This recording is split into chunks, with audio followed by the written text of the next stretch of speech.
24 de fevereiro. Começa agora o programa Hora e a Vez da Pequena Empresa. Confira no programa de hoje o advogado Piraci Oliveira falando sobre a aplicação da reforma trabalhista. O economista Roberto Luiz Troster analisando o superávit da balança comercial neste começo de ano. O advogado Marcos Tavares Leite comentando que contribuintes poderão oferecer à União bens imóveis para pagar débitos tributários inscritos em dívida ativa, além de muita informação.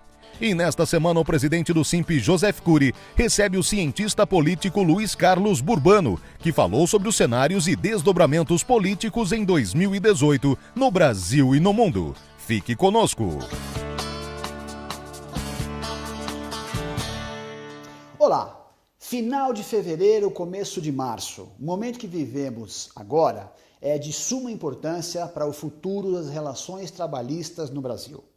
Temos uma lei trabalhista nova, eu não chamo de reforma, chamo de nova CLT, cuja validade está na praça há 3 ou 4 meses. A lei é de 11 de novembro de 2017. Esta lei sofreu um primeiro remendo, MP 808, 4 dias depois da publicada de vigente a lei. A MP 808 caducaria em 22 de fevereiro. Por ato do Executivo, teve a sua prorrogação por mais 60 dias. Sendo assim, a MP segue vigendo e até 22 de abril de 2018 será avaliada. A MP altera sensivelmente a reforma trabalhista, embora mantenha a sua matriz central das inovações. Mexe com banco de horas, mexe com contrato intermitente, mexe com as relações de 12 por 36 e outros itens. Aguardemos mais esse período, 60 dias, até que então venhamos a saber quais alterações teremos em definitivo na reforma trabalhista. Mas o mais importante que eu chamo a atenção nesse programa não é nem a MP que altera a lei, mas sim a postura do judiciário. Temos um grande enfrentamento na judicialização das questões. O TST havia marcado uma reunião na sua comissão de súmulas para o começo de fevereiro, entre dia 6 e dia 7, e nessa data ele faria então a comunicação das modificações das súmulas adequando a nova reforma. Por questões de ordem interna, isso não aconteceu e esse resultado foi prorrogado também para 30, 40 ou 50 dias. Então, o momento que vivemos hoje em relação à reforma trabalhista é essa. Temos uma lei, a lei já sofre o primeiro remendo, esse remendo tem 60 dias ainda de aprovação no Congresso, há uma centena de emendas a essa alteração e o mais relevante, o TST ainda não se pronunciou. O momento é de relativa fragilidade da interpretação da lei, não havendo um comando do Tribunal Superior. Juízes de primeiro grau têm feito cada um de um jeito, as decisões são à la carte, ora aplica-se a nova lei, ora não se aplica, como por exemplo, o melhor dos exemplos disso é a sucumbência, é a condenação em honorários advocatícios, que não há ainda uma uniformização. Neste programa, trabalharemos com a atualização dessa questão de suma relevância para o mercado, de enorme importância para as negociações sindicais. Vivemos um limbo. Em 60 dias, teremos 2 definições importantes. A MP que altera e a posição do TST. Vamos nos encontrar aqui nesse período para trazer esclarecimentos e debates pertinentes a esse tema. Fique conosco.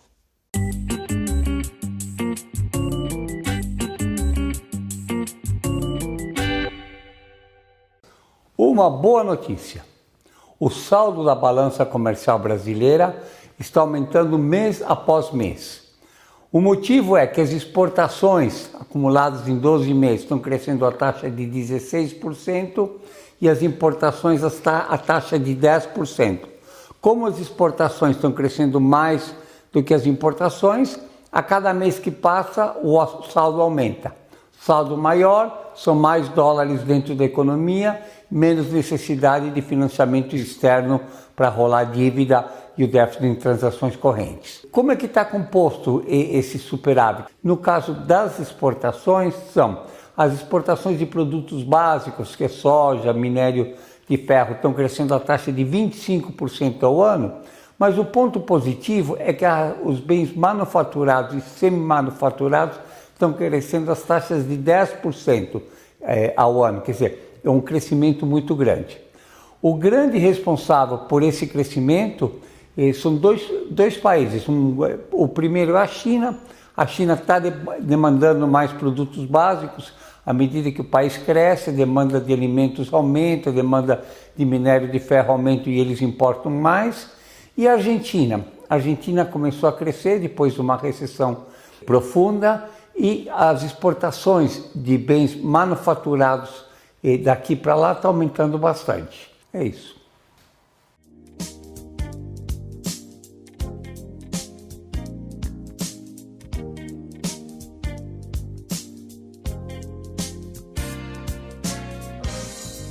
A floresta amazônica é a maior floresta tropical do mundo, com 369 milhões de hectares só no Brasil.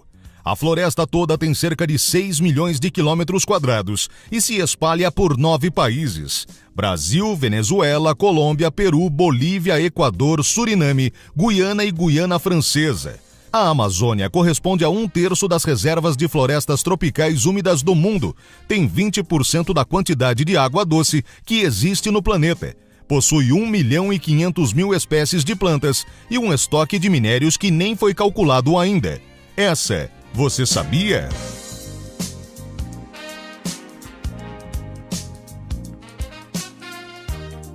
Após quase 2 anos da promulgação de uma lei que autoriza o pagamento de tributos inscritos em dívida ativa através da dação em pagamento imobiliária, a Procuradoria-Geral da Fazenda Nacional finalmente regulamentou esse dispositivo. E agora, portanto, contribuintes com dívidas inscritas tributárias federais poderão entregar imóveis em pagamento dessas dívidas.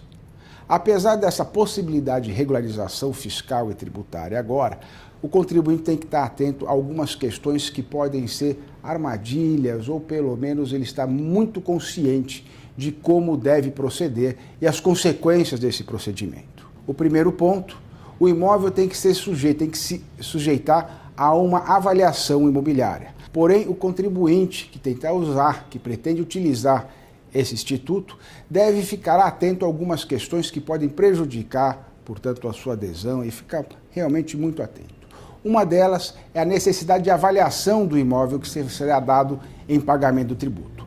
No caso, essa avaliação só pode ser feita por instituição financeira oficial, no caso de imóveis urbanos, se avaliações através do Banco do Brasil ou Caixa Econômica Federal, por exemplo, ou, em se tratando de imóvel rural, a avaliação só pode ser feita pelo INCRA. Portanto, aqui nós já temos uma dificuldade. Apenas através dessa forma que se pode proceder à avaliação, sendo certo que existem entidades, institutos, pessoas, empresas especializadas e com expertise para a avaliação imobiliária. Por que não ter um cadastro, um sistema que permita, então, que esses outros especialistas em avaliações, e não bancos oficiais, possam apresentar as suas avaliações? Em segundo lugar, caso o imóvel avaliado seja avaliado em valor superior ao da dívida tributária que se pretende quitar, ele deve expressamente renunciar ao direito de qualquer ressarcimento em relação a esta diferença que ele teria a seu favor. Portanto, nada mais do que enriquecimento ilícito da União. Por fim, vale lembrar, isso não é uma questão da portaria, mas na verdade já vem da lei, um ato de preconceito contra o empresário da micro e da pequena empresa, pois a lei e a portaria simplesmente ratifica, proíbe que aquelas dívidas relativas ao Simples Nacional possam ser objeto da quitação, da regularização, através da dação em pagamento imobiliário. Por que razão? Realmente desconhecemos, porque simplesmente se pretende sempre ter a regularização, a quitação dos tributos. Que prejuízo teria a União em permitir que o empresário da micro e da pequena empresa pudesse pagar os tributos inscritos em dívida ativa através da dação em pagamento imobiliário? Não há. Para nós, realmente parece mais um ato de preconceito em relação à micro e à pequena empresa do que qualquer outra coisa. Portanto, vale aqui salutar medidas que permitam a regularização tributária, salutar medidas que permitam a arrecadação para o próprio fisco e redução de despesa por outro lado, como seria aqui nesse caso. Porém, ela deve ser universalizada. Deve realmente, o objetivo, o pagamento, a regularidade e a formalização das empresas. Portanto, nós continuamos, o Simples continuar trabalhando pela regularidade, para adequações nessa questão legislativa, que permitam tanto o pagamento dos tributos, a regularidade do empresário, a arrecadação para a União, mas de forma equilibrada e justa para todos.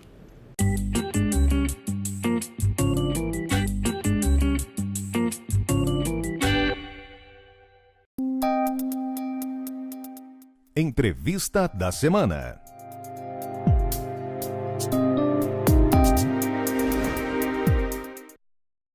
O nosso convidado de hoje é Luiz Carlos Burbano, que é um homem, é consultor, é extremamente experiente, inclusive palestrante e representante na CEPAL. É um prazer tê-lo conosco. O prazer é meu. Muito obrigado por este convite. Espero estar à altura de tuas perguntas e de tuas observações. Tenho certeza que sim. Foi feita uma pesquisa sobre democracia, políticos, representação. Vamos começar falando um pouquinho dessa pesquisa. Quem fez a pesquisa? Tem uma pesquisa muito interessante que é feita desde 1995-96 por uma instituição de Chile chamada Latinobarômetro. É interessante e importante a pesquisa porque é sistemática.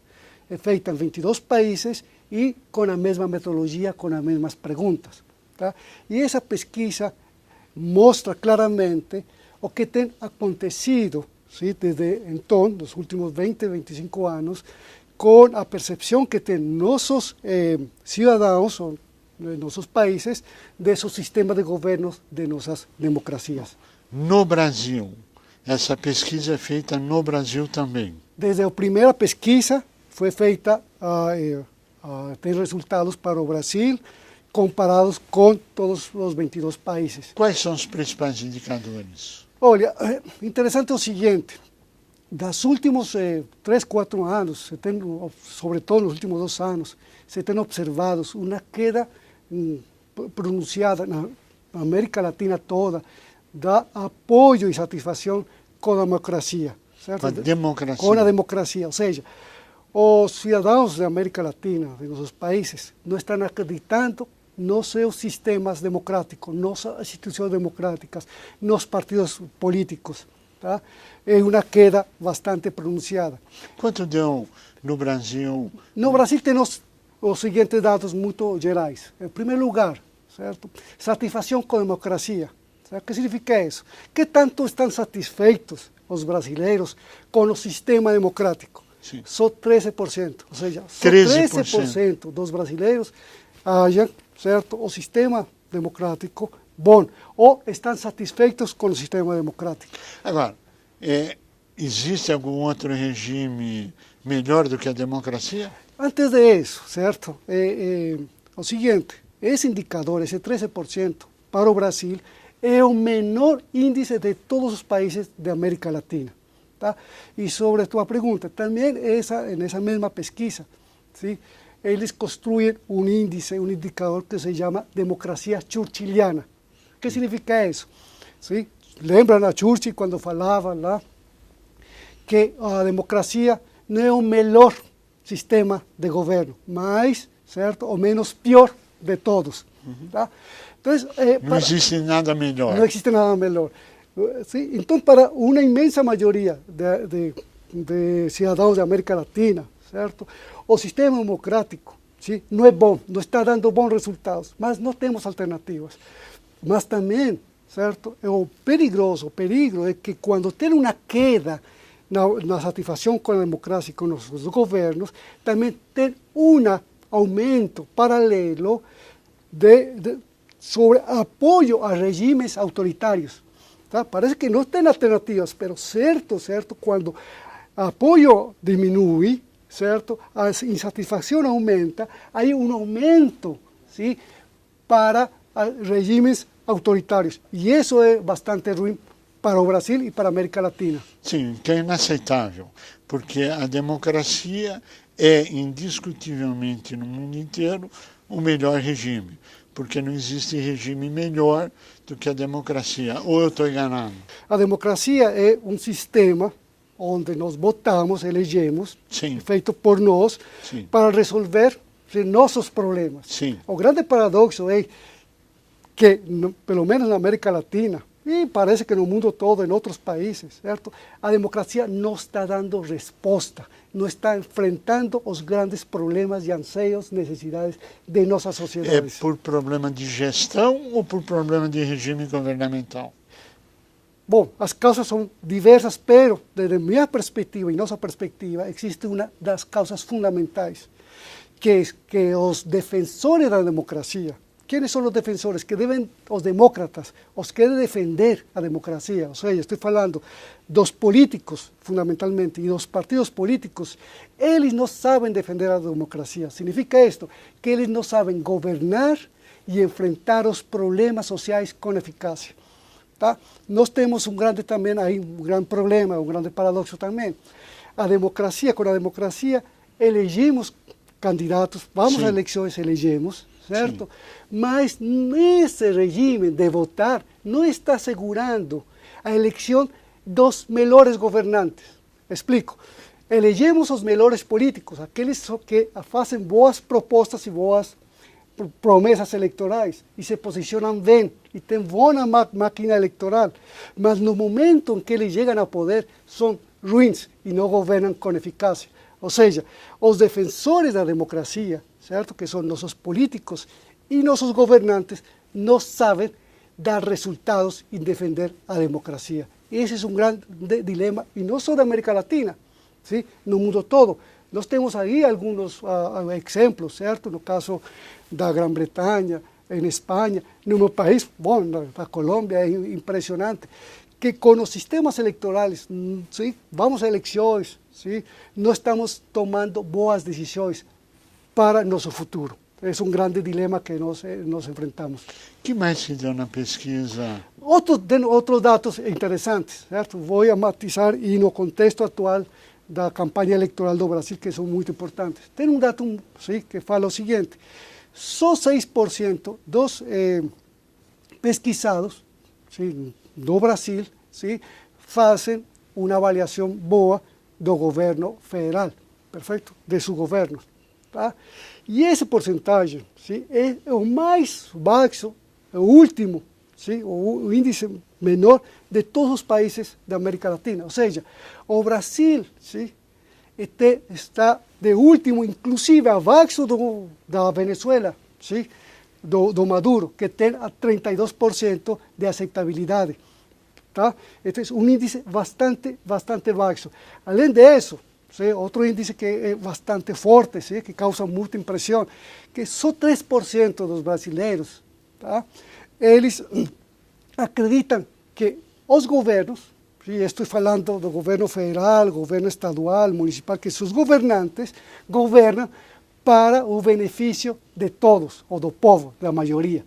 Isto é muito ruim, certo? E também isto reflexa, certo? Sim, a grave crise política e institucional que atravessa o Brasil. Tá? Outros dados também, podemos falar muito disso, mas pela primeira vez no Brasil, certo? A corrupção aparece como o principal problema, incluso acima da saúde e acima, sim, da insegurança pública, perfeito? Então, os problemas políticos, por primeira vez, sim, no Brasil, sim, e em outros países da América Latina, aparecem com a maior importância. Isso não é sinal de um início de mudança? Bom, é um sinal e um alerta, certo, para nossos políticos e agora mesmo para o processo eleitoral que se vê, sim, em 2018. É um sinal que fala o seguinte: tem que existir mudança, tem que existir transformação, sim? E fundamentalmente tem que existir uma autocrítica deles para reconhecer que a crise que o Brasil atravessa, sim, que uma crise por primeira vez se junta, uma forte crise econômica, certo? Com uma desaceleração do PIB extraordinária, uma queda do emprego, um aumento espetacular do desemprego, uma perda de credibilidade de nossas instituições democráticas, como já falei, sim? Um descrédito dos políticos, sim? Uma crise social impressionante, por primeira vez se conjuga toda essa crise, perfeito? E isso significa, como falo, um alerta, um alarme para que os políticos, sim, neste momento eleitoral, se façam uma autocrítica, que essa crise é fundamentalmente causada pela baixa capacidade de governo. Está causada pela política, por eles. Ou seja, a política, a democracia, não tem capacidade, não tem sabido resolver os problemas sociais básicos e tem aumentado e incrementado esses problemas. Se a democracia não resolve o problema, o que é que resolve? Aí vem o grande dilema que nós temos pela frente, perfeito? O grande dilema é esse. Como resolver nossos problemas? Não tem jeito. Temos que acudir à política. A política e a política democrática é a forma como nós, civilizadamente, temos que enfrentar os problemas. Sim. Mas se o problema não resolve, a política não resolve, nós vamos encontrar outros jeitos. E aí temos na América Latina, e no caso do Brasil, o que está acontecendo em algumas cidades, por exemplo, como Rio de Janeiro. Porque se a política não me resolve meus problemas de desemprego, de insegurança, de exclusão social, o que eu faço? Eu resolvo de qualquer jeito. E alguém entra e substitui a política. Ou seja, alguém entra e substitui o Estado. E começa, certo, a ter muito mais força e muito poder frente ao Estado. O que nós estamos defendendo é o crime organizado? Exato. Não queria falar disso, mas você falou exatamente. Se a política não resolve, se o governo, a democracia não resolve, o crime organizado, sim, como no caso do Rio, ou certas áreas aqui em São Paulo, o Brasil, que eu faço campanha política e eu tenho proibido em certos bairros, em certas zonas, candidatos não podem entrar a certas zonas, áreas, se há um visto bom do chefe do tráfico, perfeito? Eles tomam contas, certo? Ou a inclusão que falamos, que falam alguns sociólogos, a inclusão perversa. Se eu não sou incluído, certo, pelo sistema democrático através da educação, pelo sistema político através de ter acesso ao poder, eu me incluo, certo, através da prostituição, certo, do narcotráfico e através de vias ilegais. Sim? E o grande problema é esse. E eles têm correntes, eles se comunicam. Certo? Temos áreas, e o país aconteceu durante, e ainda acontece, certo? Na Colômbia, áreas nas quais, sem o apoio, autorização dessas forças, certo? Que são forças paraestatais, falemos assim, certo? Você não pode praticar democracia e não pode fazer campanha política. Esse é o grande dilema, perfeito? Ou seja, o poder sempre existe. Quando vocês têm um vazio de poder, alguém ocupa esse poder. Sim. Se a democracia se retira, não dá resposta. Se a política não dá resposta, outro chega e assume esse poder. E esse é o grande peligro que nós temos no Brasil e que nós sofrimos como colombianos durante muitos anos, certo? Sim, durante 40, 50 anos, um grande problema, certo? De guerrilha, de violência, de narcotráfico, e que agora estamos tentando sair disso, certo? Caminhando para o regime democrático.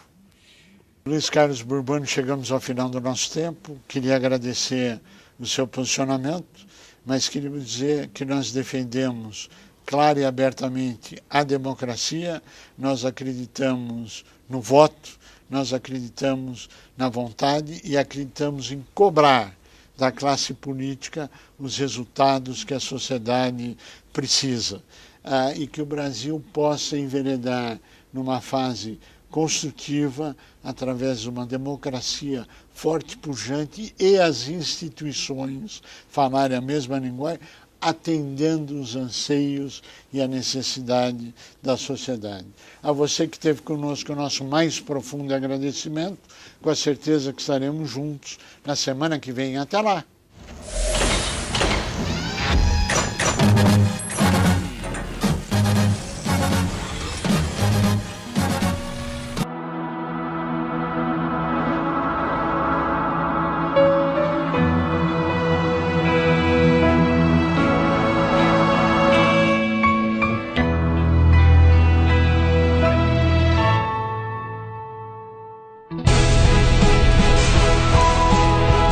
A vida não tem barreiras para quem estuda com o COC, porque aqui estudar é poder.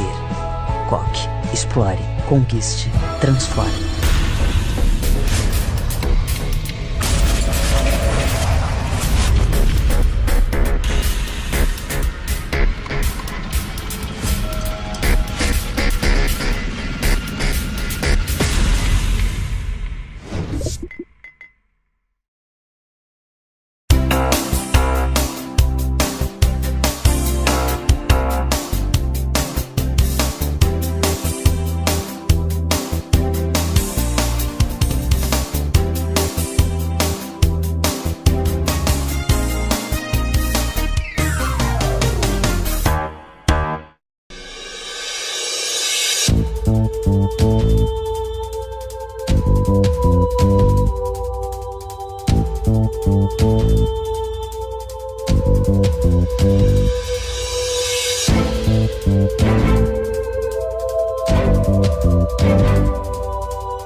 Suave na rave, mano. Aí eu tô aqui pra mandar um papo reto pra quem pilota, Joe. Não é só nós que faz a correria de volta pra trampar que tomba, irmão. Tá ligado que você que usa a moto pra ir e voltar do trampo ou pra fazer rolê no final de semana é os que mais acidenta, tá ligado? Quase metade dos acidentes fatal acontece de final de semana, Joe. Na maioria na madruga, Joe. Vamos de boa, mano. O trânsito é coisa séria. Siga seguro. Chegar bem é chegar com vida. Detran e Governo do Estado de São Paulo. Foca no trânsito, foca na direção, foca na vida. 94% dos acidentes com morte são causados por falha humana. Dirigir exige 100% da sua atenção. Não vacila. Se beber, não dirija. Não use celular ao volante. Respeite os limites de velocidade e use o cinto também no banco de trás. Foca no trânsito, Detran e Governo do Estado de São Paulo. Foca no trânsito.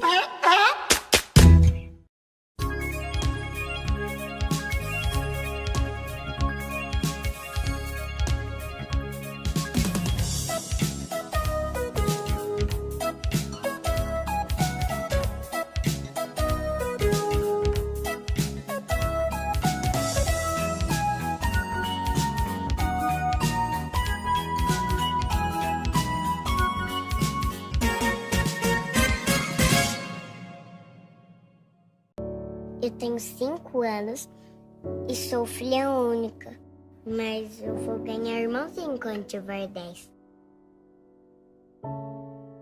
Esse é meu pai. E ele vai me matar quando fizer 16.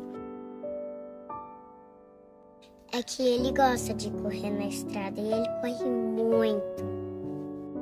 Minha mãe e meu irmão também vão se machucar, mas eles não vão morrer. Minha mãe nunca vai perdoar ele. Quem sou eu? A estatística.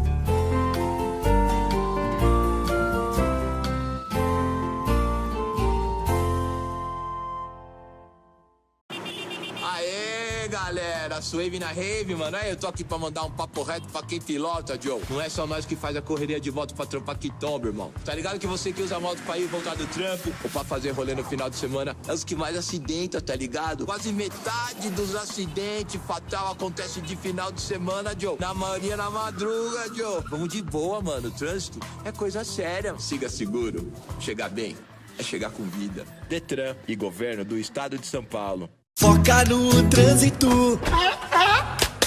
Foca na direção. Foca na vida. 94% dos acidentes com morte são causados por falha humana. Dirigir exige 100% da sua atenção. Não vacila. Se beber, não dirija. Não use celular ao volante. Respeite os limites de velocidade e use o cinto também no banco de trás. Foca no trânsito. Detran e Governo do Estado de São Paulo. Foca no trânsito.